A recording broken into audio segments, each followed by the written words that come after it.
नवमोऽध्याय। प्रस्तुत अध्याय में योगेश्वर श्री कृष्ण ने स्वयं चर्चा की कि योग युक्त पुरुष का ऐश्वर्य कैसा है, सब में व्याप्त रहने पर भी वो कैसे निर्लेप है, करते हुए भी वो कैसे अकर्ता है।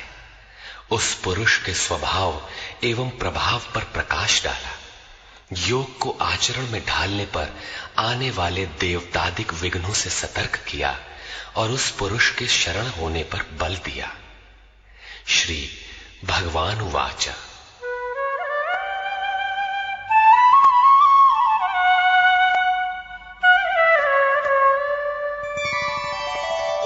इदन्तु ते गुह्यतमम् प्रवक्ष्याम्यनसूयवे ज्ञानं विज्ञानसहितं यज्ञात्वा मोक्ष्यसे शुभात्।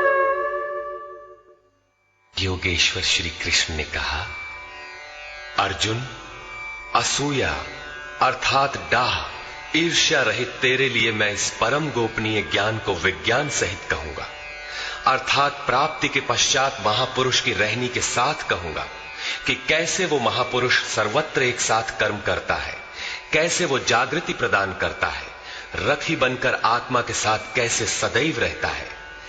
यत् ज्ञात्वा, जिसे साक्षात जानकर तू दुख रूपी संसार से मुक्त हो जाएगा। वो ज्ञान कैसा है, इस पर कहते हैं,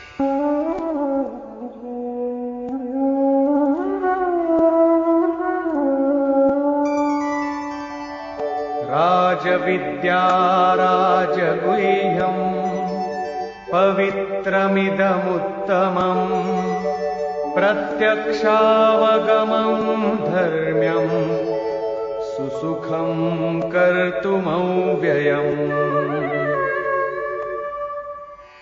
विज्ञान से संयुक्त ये ज्ञान सभी विद्याओं का राजा है। विद्या का अर्थ भाषा ज्ञान अथवा शिक्षा नहीं है। विद्या ही का ब्रह्म गति प्रदाया सा विद्या या विमुक्तये। विद्या उसे कहते हैं कि जिसके पास आए उसे उठाकर ब्रह्म पथ पर चलाते हुए मोक्ष प्रदान कर दे।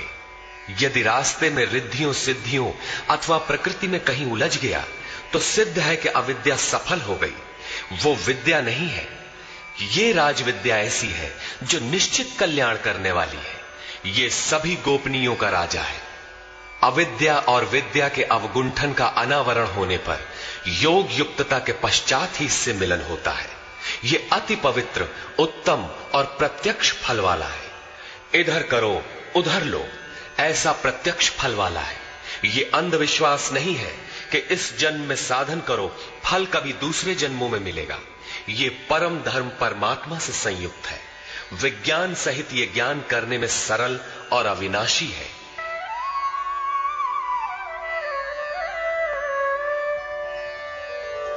अश्रद्दधानाः पुरुषा धर्मस्यास्य परन्तप अप्राप्य मां निवर्तन्ते मृत्यु संसार वर्त्मनि। परंतप अर्जुन, इस धर्म में अर्थात जिसका थोड़ा भी साधन करने पर विनाश नहीं होता, श्रद्धा रहित पुरुष मुझे प्राप्त न होकर संसार क्षेत्र में भ्रमण करता ही रहता है। अतः श्रद्धा अनिवार्य है। क्या आप संसार से परे हैं, इस पर कहते हैं, मया ततमिदं सर्वं जगदव्यक्तमूर्तिना मत्स्थानि सर्वभूतानि न चाहं तेष्वस्थितः। मुझ अव्यक्त स्वरूप से ये सब जगत व्याप्त है, अर्थात मैं जिस स्वरूप में स्थित हूं वो सर्वत्र व्याप्त है। सभी प्राणी मुझ में स्थान पाए हैं, किंतु मैं उनमें स्थित नहीं हूं, क्योंकि मैं अव्यक्त स्वरूप में स्थित हूं। महापुरुष जिस अव्यक्त स्वरूप में स्थित हैं, वहीं से अर्थात शरीर छोड़कर उसी अव्यक्त स्तर से ही बात करते हैं। इसी क्रम में आगे कहते हैं,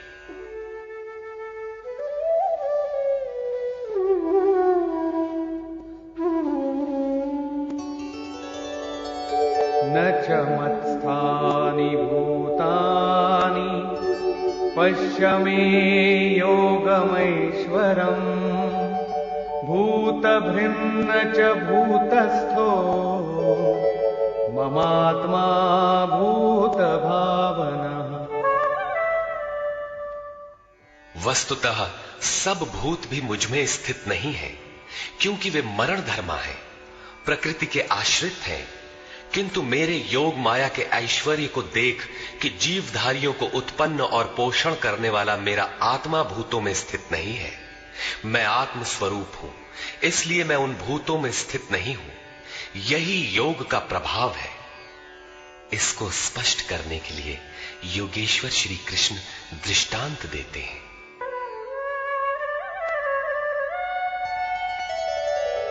यथाकाशस्थितो नित्यं वायुः सर्वत्र गोमहान् तथा सर्वाणि भूतानि मत्स्थानीत्युपधारय। जैसे आकाश में ही उत्पन्न होने वाला महान वायु आकाश में सदैव स्थित है, किंतु उसे मलिन नहीं कर पाता, ठीक वैसे ही संपूर्ण भूत मुझ में स्थित है, ऐसा जान। ठीक इसी प्रकार मैं आकाशवत निर्लेप हूं, वे मुझे मलिन नहीं कर पाते।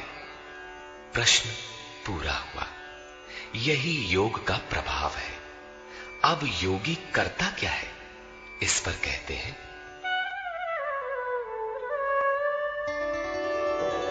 सर्वभूतानि कौन्तेय प्रकृतिं यान्ति मामिकाम् कल्पक्षये पुनस्तानि कल्पादौ विसृजाम्यहम्। अर्जुन, कल्प के विलय काल में सब भूत मेरी प्रकृति अर्थात मेरे स्वभाव को प्राप्त होते हैं, और कल्प के आदि में मैं उनको बार बार विसृजामि विशेष रूप से सृजन करता हूं। थे तो वे पहले से, किंतु विकृत थे, उन्हीं को रचता हूं, सजाता हूं। जो अचेत हैं उन्हें जागृत करता हूं, कल्प के लिए प्रेरित करता हूं। कल्प का तात्पर्य है उत्थानोन्मुख परिवर्तन।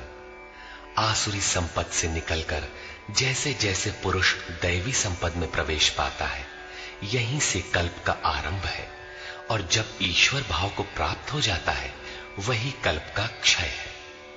अपना कर्म पूरा करके कल्प भी विलय हो जाता है। भजन का आरंभ कल्प का आदि है, और भजन की पराकाष्ठा जहां लक्ष्य विदित होता है, कल्प का अंत है।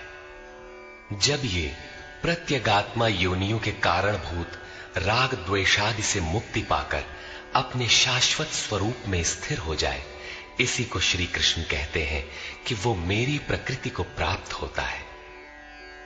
जो महापुरुष प्रकृति का विलय करके स्वरूप में प्रवेश पा गया, उसकी प्रकृति कैसी? क्या उसमें प्रकृति शेष ही है? नहीं। अध्याय 3 के 33वें श्लोक में योगेश्वर श्री कृष्ण कह चुके हैं कि सभी प्राणी अपनी प्रकृति को प्राप्त होते हैं। जैसा उनके ऊपर प्रकृति के गुणों का दबाव है, वैसा करते हैं। और ज्ञानवानपि, प्रत्यक्ष दर्शन के साथ जानकारी वाला ज्ञानी भी अपनी प्रकृति के सदृश चेष्टा करता है। ये पीछे वालों के कल्याण के लिए करता है। पूर्ण ज्ञानी तत्व स्थित महापुरुष की रहनी ही उसकी प्रकृति है। वो अपने इसी स्वभाव में बरतता है। कल्प के क्षय में लोग महापुरुष की इसी रहनी को प्राप्त होते हैं। महापुरुष के इसी कृतित्व पर पुनः प्रकाश डालते हैं।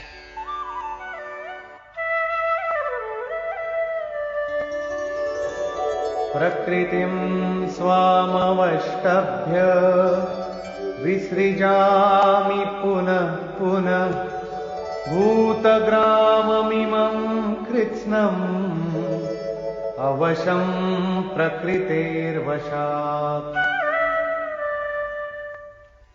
अपनी प्रकृति अर्थात महापुरुष की रहनी स्वीकार करके प्रकृतेर्वशांत अपने अपने स्वभाव में स्थित प्रकृति के गुणों से परवश हुए इन संपूर्ण भूत समुदाय को मैं बारंबार विसृजाम विशेष सृजन विशेष रूप से सजाता हूं, इन्हें अपने स्वरूप की ओर बढ़ने के लिए प्रेरित करता हूं।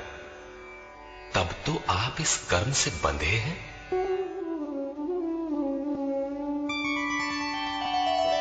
न च मां तानि कर्माणि निबध्नन्ति धनञ्जय उदासीनवदासीनम् असक्तं तेषु कर्मसु। अध्याय 4 के 9वें श्लोक में योगेश्वर श्री कृष्ण ने कहा था कि महापुरुष की कार्य प्रणाली अलौकिक है। अध्याय 9 के 4थे श्लोक में बताया, मैं अव्यक्त रूप से करता हूं। यहां भी वही कहते हैं, धनंजय, जिन कर्मों को मैं अदृश्य रूप से करता हूं उसमें मेरी आसक्ति नहीं है। उदासीन के सदृश स्थित रहने वाले मुझ परमात्म स्वरूप को वे कर्म नहीं बांधते, क्योंकि कर्म के परिणाम में जो लक्ष्य मिलता है उसमें मैं स्थित हूं, इसलिए उन्हें करने के लिए मैं विवश नहीं हूं। ये तो स्वभाव के साथ जुड़ी प्रकृति के कार्यों का प्रश्न था। महापुरुष की रहनी थी, उनकी रचना थी। अब मेरे अध्यास से जो माया रचती है वो क्या है? वो भी एक कल्प है। मयाध्यक्षेण प्रकृतिः सूयते सचराचरम् हेतुनानेन कौन्तेय जगत् विपरिवर्तते। अर्जुन, मेरी अध्यक्षता में अर्थात मेरी उपस्थिति में सर्वत्र व्याप्त मेरे अध्यास से ये माया अर्थात त्रिगुणमयी प्रकृति, अष्टधा मूल प्रकृति और चेतन दोनों चराचर सहित जगत को रचती है, जो क्षुद्र कल्प है। और इसी कारण से यह संसार आवागमन के चक्र में घूमता रहता है। प्रकृति का यह क्षुद्र कल्प जिसमें काल का परिवर्तन है, मेरे अध्यास से प्रकृति ही करती है, मैं नहीं करता। किंतु 7वें श्लोक का कल्प आराधना का संचार एवं पूर्ति पर्यंत मार्गदर्शन वाला कल्प महापुरुष स्वयं करते हैं। एक स्थान पर वे स्वयं करता है जहां वे विशेष रूप से सृजन करते हैं। यहां कर्ता प्रकृति है, जो केवल मेरे आभास से ये क्षणिक परिवर्तन करती है, जिसमें शरीरों का परिवर्तन, काल परिवर्तन, युग परिवर्तन इत्यादि आते हैं। ऐसा व्याप्त प्रभाव होने पर भी मूढ़ लोग मुझे नहीं जानते। यथा अवजानन्ति मां मूढ़ा मानुषीं तनुमाश्रितम् परं भावमजानन्तो मम भूतमहेश्वरम्। संपूर्ण भूतों के महान ईश्वर रूप मेरे परम भाव को न जानने वाले मूढ़ लोग मुझे मनुष्य शरीर के आधार वाला और तुच्छ समझते हैं। संपूर्ण प्राणियों के ईश्वरों का भी जो महान ईश्वर है, उस परम भाव में मैं स्थित हूं, किंतु हूं मनुष्य शरीरधारी। मूढ़ लोग इसे नहीं जानते, वे मुझे मनुष्य कहकर संबोधित करते हैं। उनका दोष भी क्या है? जब वे दृष्टिपात करते हैं तो महापुरुष का शरीर ही तो दिखाई पड़ता है। कैसे वे समझे कि आप महान ईश्वर भाव में स्थित हैं? वे क्यों नहीं देख पाते? इस पर कहते हैं,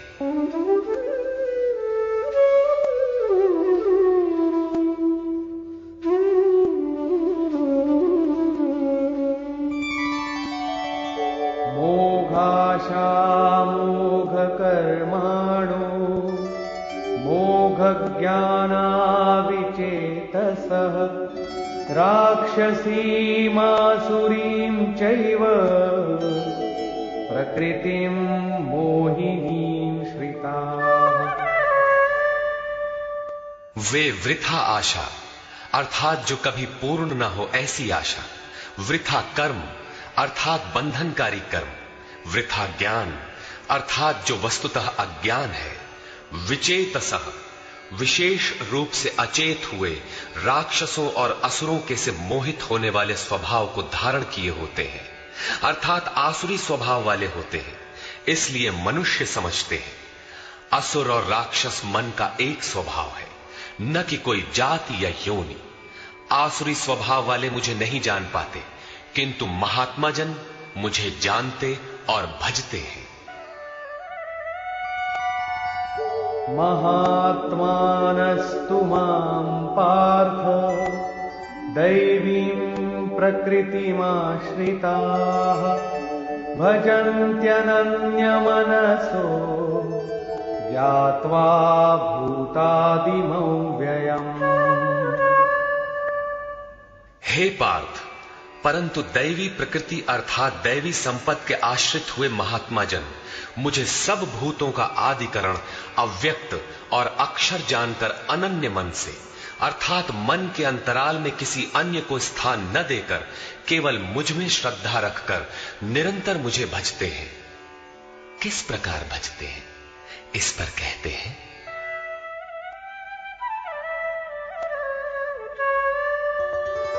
सततं कीर्तयन्तो मां यतन्तश्च दृढव्रताः नमस्यन्तश्च मां भक्त्या नित्ययुक्ता उपासते। वे निरंतर चिंतन के व्रत में अचल रहते हुए मेरे गुणों का चिंतन करते हैं, प्राप्ति के यत्न करते हैं और मुझे बारंबार नमस्कार करते हुए सदैव मुझसे संयुक्त होकर अनन्य भक्ति से मुझे उपासते हैं, अविरल लगे रहते हैं। कौन सी उपासना करते हैं, कैसा है ये कीर्ति ज्ञान? कोई दूसरी उपासना नहीं, वरन वही यज्ञ जिसे विस्तार से बता आए हैं, उसी आराधना को यहां संक्षेप में योगेश्वर श्री कृष्ण दोहरा रहे हैं।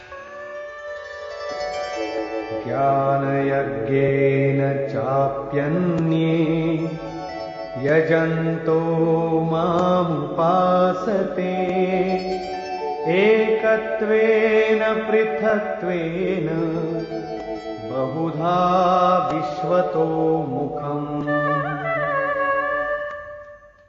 उनमें से कोई तो मुझ सर्वव्याप्त विराट परमात्मा को ज्ञान यज्ञ द्वारा यजन करते हैं, अर्थात अपनी लाभ हानि और शक्ति को समझकर इसी नियत कर्म यज्ञ में प्रवृत्त होते हैं। कुछ एकत्व भाव से मेरी उपासना करते हैं कि मुझे इसी में एक होना है, और दूसरे सब कुछ मुझे अलग रखकर मुझे समर्पण करके निष्काम सेवा भाव से मुझे उपासते हैं तथा बहुत प्रकार से उपासते हैं, क्योंकि एक ही यज्ञ के ये सभी ऊंचे नीचे स्तर हैं। यज्ञ का आरंभ सेवा से ही होता है, किंतु उसका अनुष्ठान होता कैसे है? योगेश्वर श्री कृष्ण कहते हैं, यज्ञ मैं करता हूं, यदि महापुरुष रथी न हो तो यज्ञ पार नहीं लगेगा। उन्हीं के निर्देशन में साधक समझ पाता है कि अब वो किस स्तर पर है, कहां तक पहुंच सका है। वस्तुतः यज्ञकर्ता कौन है, इस पर योगेश्वर श्री कृष्ण कहते हैं,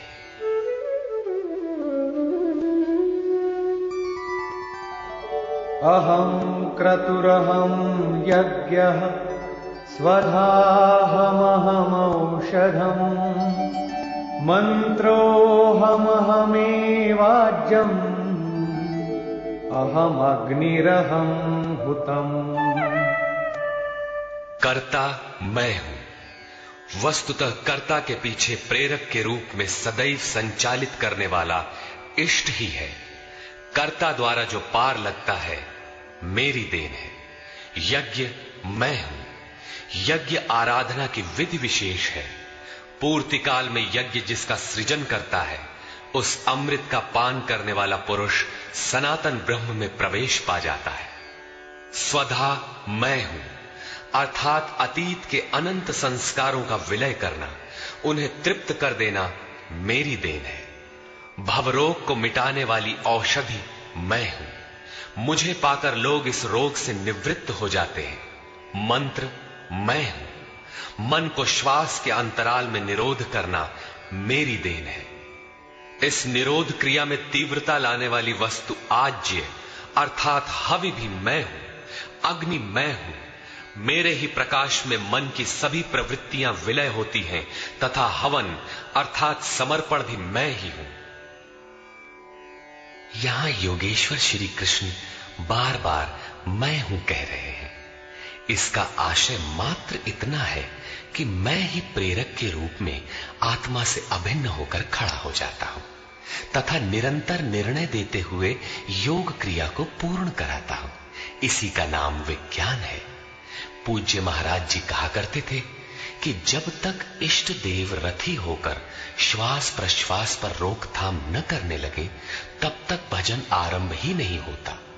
कोई लाख आंख मूंदे भजन करे, शरीर को तपा डाले, लेकिन जब तक जिस परमात्मा की हमें चाह है वो जिस सतह पर हम खड़े हैं उस स्तर पर उतरकर आत्मा से अभिन्न होकर जागृत नहीं हो जाता तब तक सही मात्रा में भजन का स्वरूप समझ में नहीं आता। इसीलिए महाराज जी कहते थे, मेरे स्वरूप को पकड़ो, मैं सब दूंगा। श्री कृष्ण कहते हैं, सब मुझसे होता है।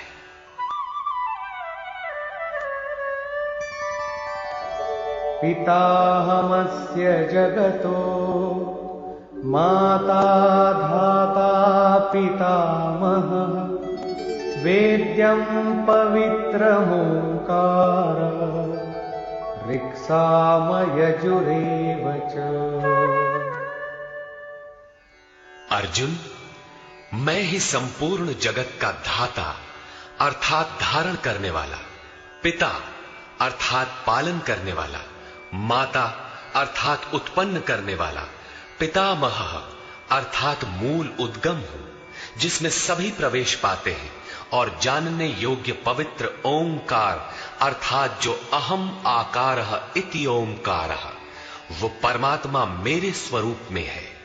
सोहम, तत्वमसि इत्यादि एक दूसरे के पर्याय हैं।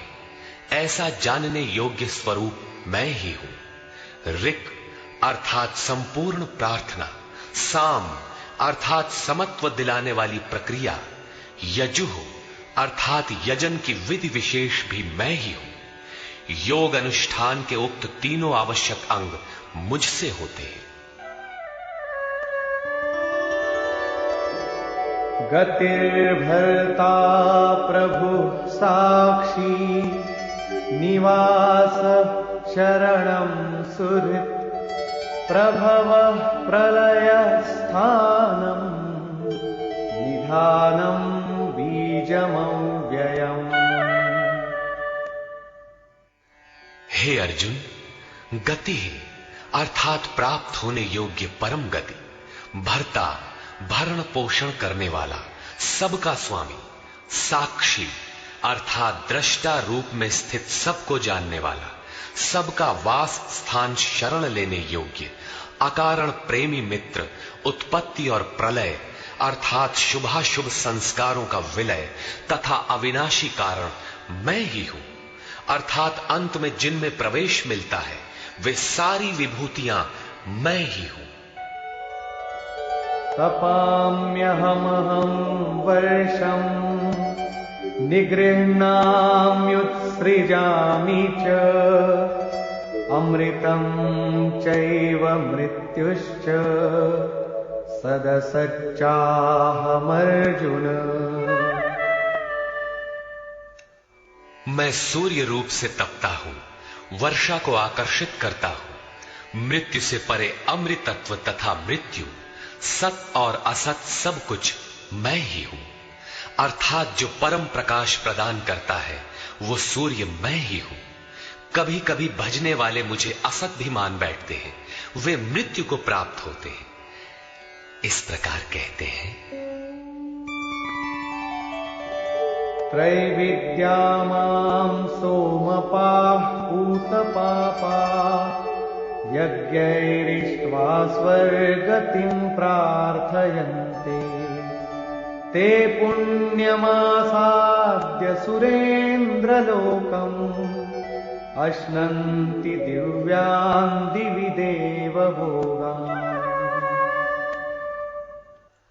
आराधना विद्या के तीनों अंग ऋक्, साम और यजु अर्थात प्रार्थना, समत्व की प्रक्रिया और यजन का आचरण करने वाले, सोम अर्थात चंद्रमा के क्षीण प्रकाश को पाने वाले, पाप से मुक्त होकर पवित्र हुए पुरुष उसी यज्ञ की निर्धारित प्रक्रिया द्वारा मुझे इष्ट रूप में पूजकर स्वर्ग के लिए प्रार्थना करते हैं।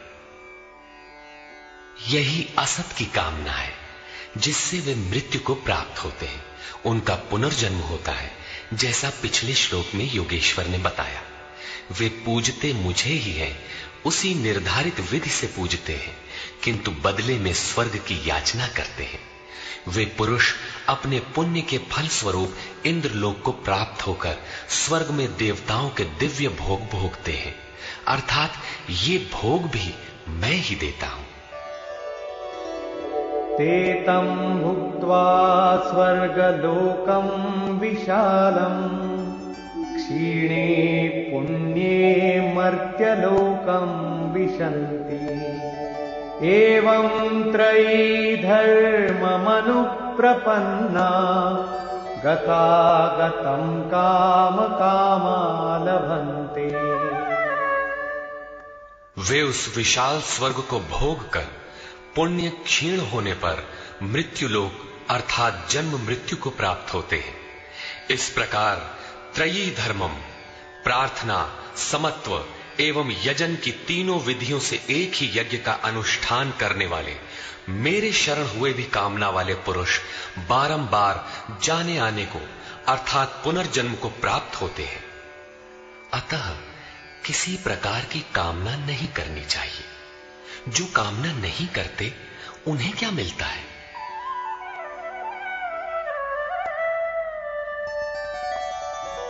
अनन्याश्चिन्तयन्तो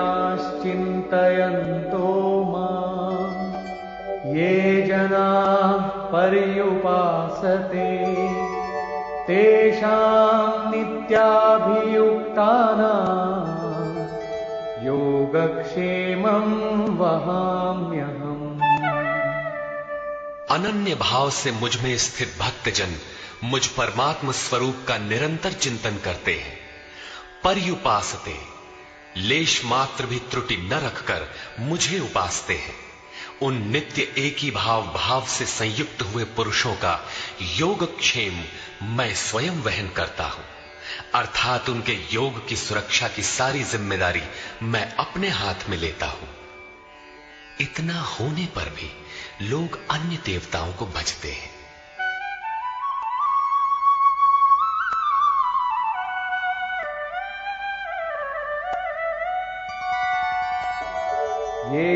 येऽप्यन्यदेवता भक्ता यजन्ते श्रद्धयान्विताः तेऽपि मामेव कौन्तेय यजन्त्य विधिपूर्वकम्। कौन्तेय, श्रद्धा से युक्त हुए जो भक्त दूसरे दूसरे देवताओं को पूजते हैं वे भी मुझे ही पूजते हैं, किंतु उनका वो पूजना अविधि पूर्वक है, मेरी प्राप्ति की विधि से रहित है। यहां योगेश्वर श्री कृष्ण ने दूसरी बार देवताओं के प्रकरण को लिया है। सर्वप्रथम अध्याय 7 के 20वें से 23वें श्लोक तक उन्होंने कहा, अर्जुन, कामनाओं द्वारा जिनके ज्ञान का अपहरण कर लिया गया है ऐसे मूढ़ बुद्धि पुरुष अन्य देवताओं की पूजा करते हैं, और जहां पूजा करते हैं वहां देवता नाम की सक्षम सत्ता तो है नहीं, परंतु पीपल, पत्थर, भूत, भवानी अथवा अन्यत्र जहां उनकी श्रद्धा झुक जाती है वहां कोई देवता नहीं है। मैं ही सर्वत्र हूं, उस स्थान पर मैं ही खड़ा होकर उनकी देव श्रद्धा को उन स्थानों पर स्थिर करता हूं। मैं ही फल का विधान करता हूं, फल देता हूं। फल निश्चित मिलता है, किंतु उनका फल नाशवान है। आज है तो कल भोगने में आ जाएगा, नष्ट हो जाएगा, जबकि मेरा भक्त नष्ट नहीं होता। अतः वे मूढ़ बुद्धि जिनके ज्ञान का अपहरण हो गया है, वही अन्य देवता की पूजा करते हैं। प्रस्तुत अध्याय 9 के 23 से 25वें श्लोक तक योगेश्वर श्री कृष्ण पुनः दोहराते हैं, अर्जुन, जो श्रद्धा से अन्य अन्य देवताओं को पूजते हैं वे मुझे ही पूजते हैं, किंतु अविधि पूर्वक है। अब प्रश्न उठता है कि जब वे भी प्रकारांतर से आपको ही पूजते हैं और फल भी मिलता ही है, तो दोष क्या है?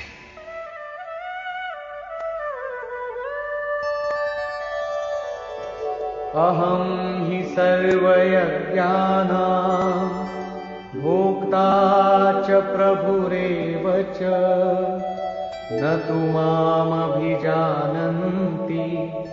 तत्त्वेनातश्च वन्ति ते। संपूर्ण यज्ञों का भोक्ता अर्थात यज्ञ जिसमें विलय होते हैं, यज्ञ के परिणाम में जो मिलता है वो मैं हूं और स्वामी भी मैं ही हूं, परंतु वे मुझे तत्व से भली प्रकार नहीं जानते, इसलिए च्यवंती गिरते हैं, अर्थात वे कभी अन्य देवताओं में गिरते हैं और तत्व से जब तक नहीं जानते तब तक कामनाओं से भी गिरते हैं। उनकी गति क्या है?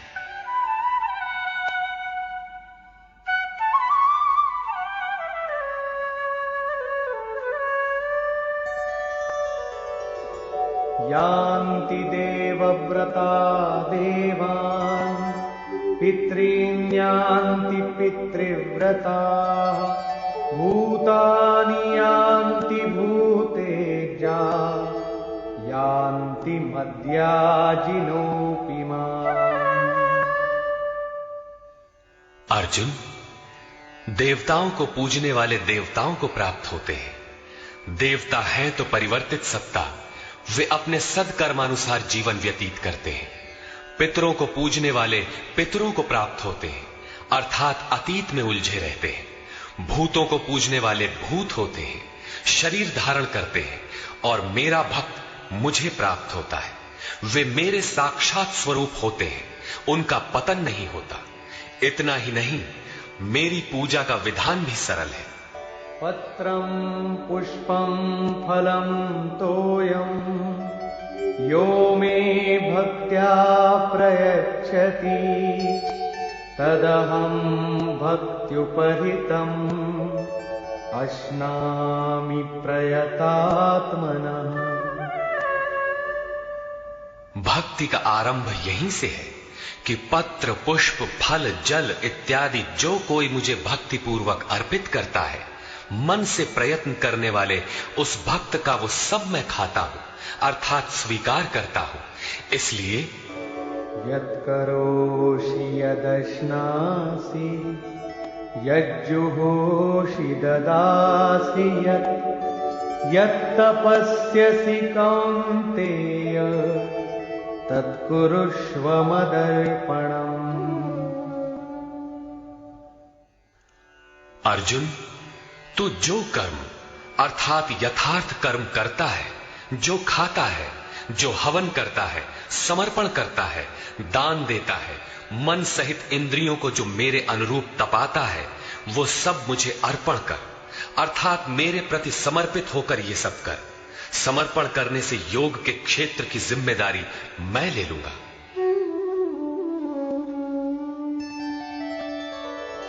शुभाशुभ फलैरेवम् मोक्ष्यसे कर्म बन्धनैः संन्यासयोगयुक्तात्मा विमुक्तो मामुपैष्यसि। इस प्रकार सर्वस्व के न्यास संन्यास योग से युक्त हुआ तू शुभाशुभ फलदाता कर्मों के बंधन से मुक्त होकर मुझे प्राप्त होगा। उपर्युक्त 3 श्लोकों में योगेश्वर श्री कृष्ण ने क्रमबद्ध साधन और उसके परिणाम का चित्रण किया है। पहले पत्र, पुष्प, फल, जल का पूर्ण श्रद्धा से अर्पण, दूसरे समर्पित होकर कर्म का आचरण और तीसरे पूर्ण समर्पण के साथ सर्वस्व का त्याग। इनके द्वारा कर्म बंधन से विमुक्त अर्थात विशेष रूप से मुक्त हो जाएगा। मुक्ति से मिलेगा क्या? बताया, मुझे प्राप्त होगा। यहां मुक्ति और प्राप्ति एक दूसरे के पूरक हैं। आपकी प्राप्ति ही मुक्ति है, तो उससे लाभ? इस पर कहते हैं, समोहं सर्वभूतेषु न मे द्वेषोऽस्ति न प्रियः ये भजन्ति तु मां भक्त्या मयि ते तेषु चाप्यहम्। सृष्टि में न मेरा कोई प्रिय है और न अप्रिय है, किंतु जो अनन्य भक्त है वो मुझ में है और मैं उसमें हूं। यही मेरा एकमात्र रिश्ता है, उसमें परिपूर्ण हो जाता हूं। मुझ में और उसमें कोई अंतर नहीं रह जाता। तब तो बहुत भाग्यशाली लोग ही भजन करते होंगे। भजन करने का अधिकार किसे है? इस पर योगेश्वर श्री कृष्ण कहते हैं,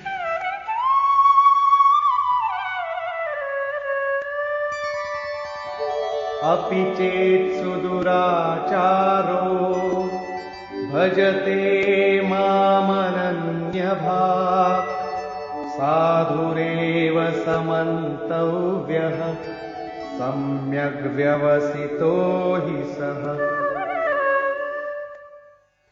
यदि अत्यंत दुराचारी भी अनन्य भाव से अर्थात अन्य धन न, मेरे सिवाय किसी अन्य वस्तु या देवता को न भजकर केवल मुझे ही निरंतर भजता है, वो साधु ही मानने योग्य है। अभी वो साधु हुआ नहीं है, किंतु उसके हो जाने में संदेह भी नहीं है, क्योंकि वो यथार्थ निश्चय से लग गया है। अतः भजन आप भी कर सकते हैं, बशर्ते कि आप मनुष्य हो, क्योंकि मनुष्य ही यथार्थ निश्चय वाला है। गीता पापियों का उद्धार करती है और वो पथिक क्षिप्रं भवति धर्मात्मा शश्वच्छान्तिं निगच्छति कौन्तेय प्रतिजानीहि न मे भक्तः प्रणश्यति। इस भजन के प्रभाव से वो दुराचारी भी शीघ्र ही धर्मात्मा हो जाता है, परम धर्म परमात्मा से संयुक्त हो जाता है तथा सदैव रहने वाली परम शांति को प्राप्त होता है। कौन्तेय, तो निश्चय पूर्वक सत्य जान कि मेरा भक्त कभी नष्ट नहीं होता।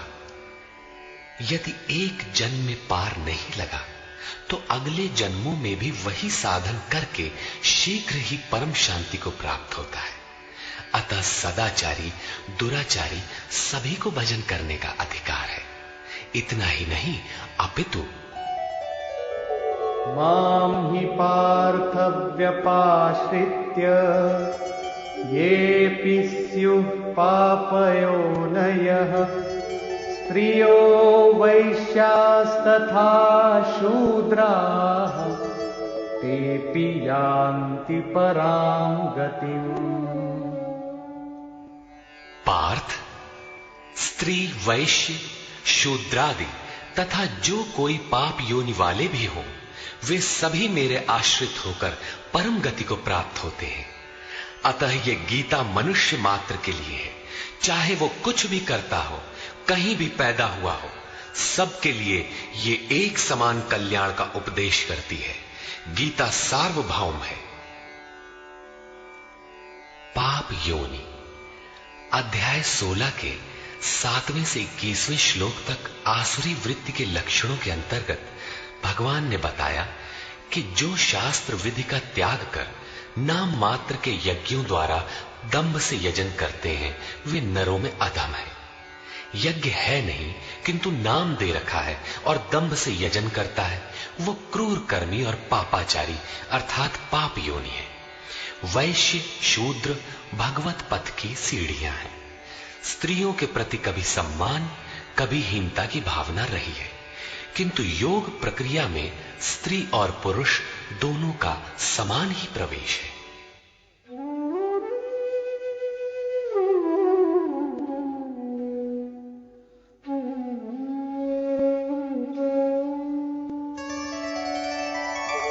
किं पुनर्ब्राह्मणा पुण्या भक्ता राजर्षयस्तथा अनित्यमसुखं लोकम् इमं प्राप्य भजस्व माम्। फिर तो ब्राह्मण तथा राजर्षि क्षत्रिय श्रेणी के भक्तों के लिए कहना ही क्या है। ब्राह्मण एक अवस्था विशेष है जिसमें ब्रह्म में प्रवेश दिला देने वाली सारी योग्यताएं विद्यमान है। शांति, आर्जव, अनुभवी, उपलब्धि, ध्यान और इष्ट के निर्देशन पर जिसमें चलने की क्षमता है, यही ब्राह्मण की अवस्था है। राजर्षि क्षत्रिय में रिद्धियों सिद्धियों का संचार, शौर्य, स्वामी भाव, पीछे न हटने का स्वभाव रहता है।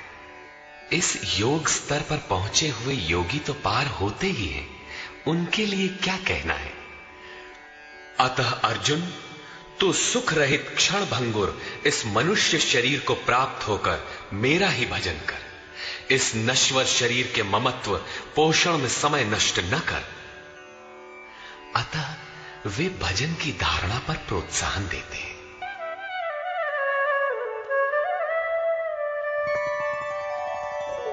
मन्मना भव मद्भक्तो मद्याजी मां नमस्कुरु मामे वैश्यसि युक्त्वैवम् आत्मानं मत्परायणः। अर्जुन, मेरे में ही मन वाला हो, सिवाय मेरे दूसरे भाव मन में ना आने पाए। मेरा अनन्य भक्त हो, अनवरत चिंतन में लग, श्रद्धा सहित मेरा ही निरंतर पूजन कर और मेरे को ही नमस्कार कर। इस प्रकार मेरे शरण हुआ, आत्मा को मुझ में एक ही भाव से स्थित कर, तू मुझे ही प्राप्त होगा, अर्थात मेरे साथ एकता प्राप्त करेगा।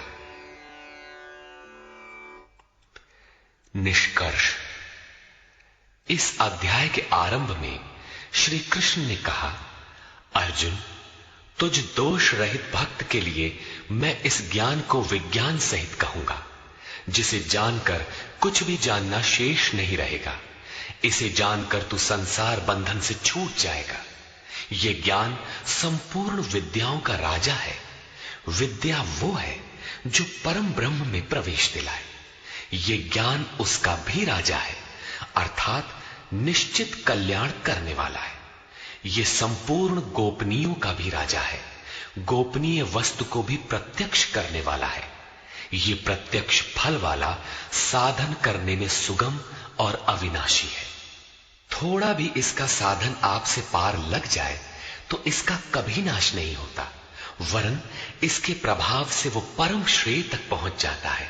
किंतु इसमें एक शर्त है, श्रद्धा विहीन पुरुष परम गति को प्राप्त न होकर संसार चक्र में भटकता है। दुनिया में सब प्राणी मेरे ही हैं। किसी भी प्राणी से न मुझे प्रेम है न द्वेष, मैं तटस्थ हूं।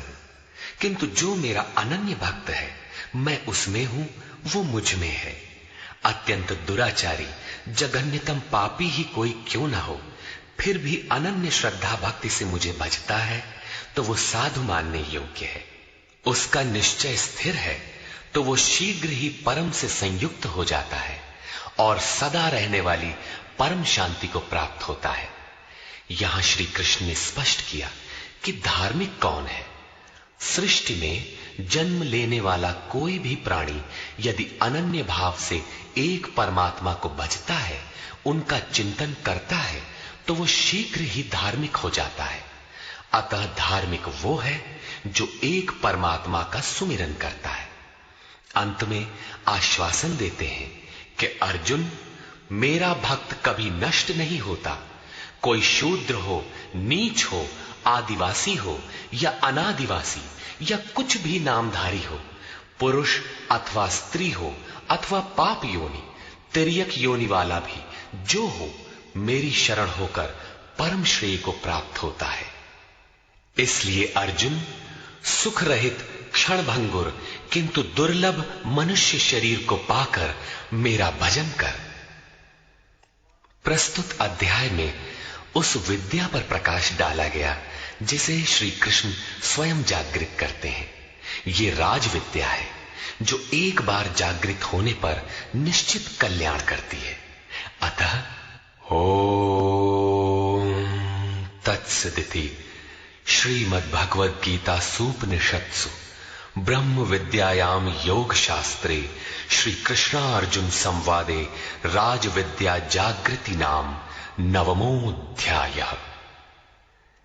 इस प्रकार स्वामी अड़गड़ानंद कृत श्रीमद् भगवद गीता के भाष्य यथार्थ गीता का 9वां अध्याय पूर्ण होता है।